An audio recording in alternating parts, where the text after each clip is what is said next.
लोग सीबीआई की जांच के लिए उस समय में न्यायालय में भी अर्जी लगाई गई, सुप्रीम कोर्ट, हाई कोर्ट, सभी लोगों ने उसको सुना। सुप्रीम कोर्ट ने भी, हाई कोर्ट ने भी, और जो सेशन कोर्ट है वहां पर इस पर लगातार कार्रवाई चलती रही। और जो मजबूत पैरवी थी, उसी मजबूत पैरवी का परिणाम था कि उन्हीं तीनों आरोपियों को आजीवन कैद की सजा सुनाई गई।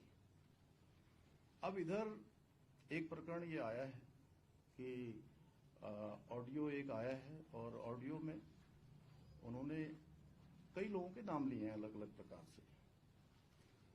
और हमने कहा कि भाई ऑडियो की जांच करी जाए और जांच के लिए जो है एक एसआईटी का गठन भी कर दिया गया इसमें। और जिन लोगों ने ऑडियो पर बात की है उनसे भी बात करने का पुलिस ने प्रयास किया है। अच्छा होगा कि वो सब लोग अपना ऑडियो जो उन्होंने बोला है उसकी कुछ सत्यता वहां पर आ जाए। और सत्यता आते ही हमने कहा है कि हम सभी प्रकार की जांचों के लिए भी तैयार हैं। हम कहीं पर ऐसा नहीं है, क्योंकि हम भ्रम की स्थिति भी राज्य के अंदर नहीं बननी चाहिए। और हमारा ऐसा ट्रैक रिपोर्ट रहा है कि अगर कोई गलत काम करेगा, कहीं भी कोई दोषी होगा, तो किसी कीमत पर भी वो छूट नहीं पाएगा, चाहे कोई हो, किसी भी कीमत पर वो छूटने वाला नहीं है। लेकिन ऑडियो की सत्यता, ऑडियो में तो बहुत सारी बातें उन्होंने करी है। एक में वो ऑडियो में ये भी कहते हैं कि मैं पार्टी का अध्यक्ष बनने वाला हूँ। जो हमारे महेंद्र जी बैठे हैं यहाँ पर, वो ये भी कह रहे थे। अब पता नहीं, आप सब लोगों ने भी सुना होगा, उन्होंने अन्य बातें भी बहुत सारी की गई हैं। आज ऑडियो में वो एक नाम ले रहे हैं, कल को किसका नाम लेंगे।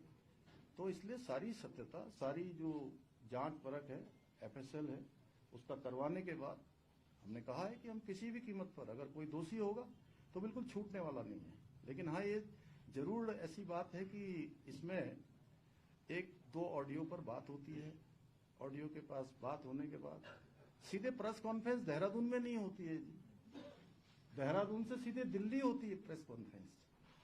समझ में नहीं आ रहा है कि आखिर एक ऑडियो के आधार पर इतना बड़ा बवंडर राज्य के अंदर किया जा रहा है।